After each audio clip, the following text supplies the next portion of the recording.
Notre objectif est que nous puissions tous comprendre quelle est la volonté de Dieu pour nous. Nous avons renseigné que les thèmes que nous avons tout au long de l'année, c'est Jésus la solution. Et c'est là nous avons commencé depuis le vendredi passé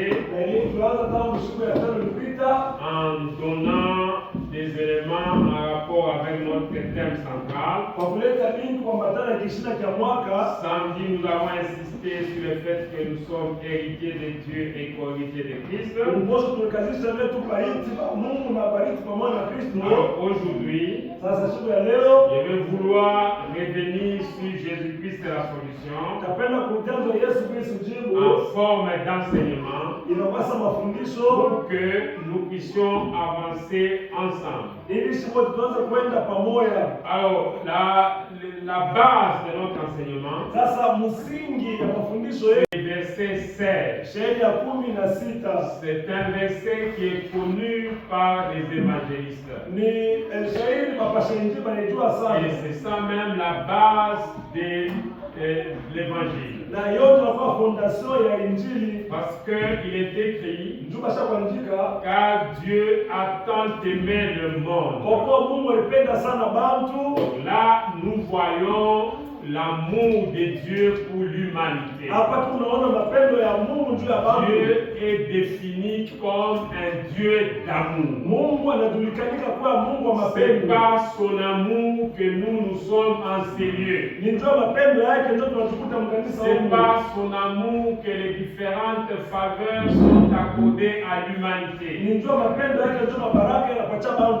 Dieu a tant aimé le monde, il ne s'est pas limité seulement à aimer, mais il a donné. Il a donné son Fils unique. Donc quand on aime, on donne. L'amour se manifeste à aimer le monde.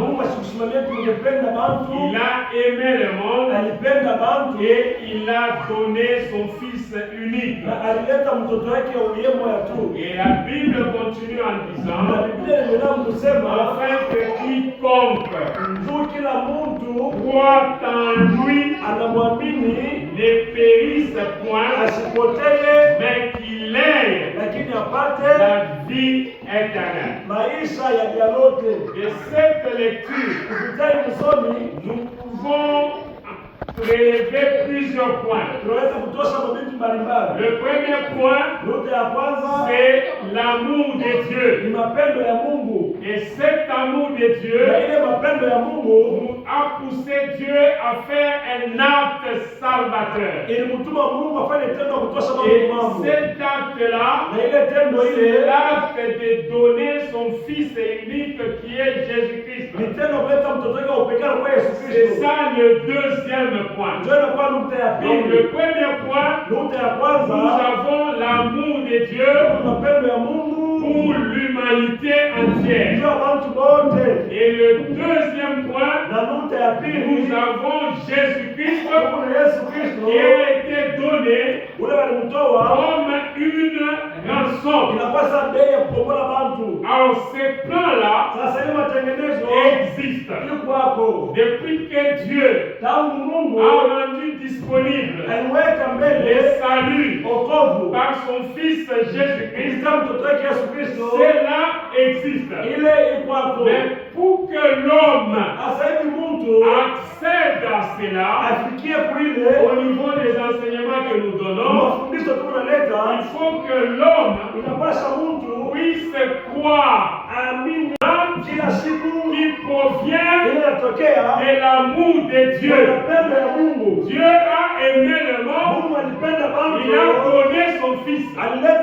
Mais cela ne suffit pas pour que l'homme puisse obtenir le salut. Pour obtenir le salut, il faut aller au troisième point. Et le troisième point, c'est le le fait de croire. Quiconque croit arrive maintenant à ne pas périr, mais à avoir plutôt la vie éternelle, qui est le 4e point. Donc la référence que nous donnons comporte déjà le plan du salut de Dieu pour l'humanité. Et ce salut que Dieu rend disponible procède de son amour, procède du fait que lui nous aime. Lui a aimé le monde. Et en aimant le monde, Mujinga, au lieu que ça soit Clémence, Jésus-Christ est venu prendre cette place. C'est lui qui est mort à notre place et nous a déclaré nous libres de toute condamnation. C'est ça en fait la rédemption que nous obtenons en Christ.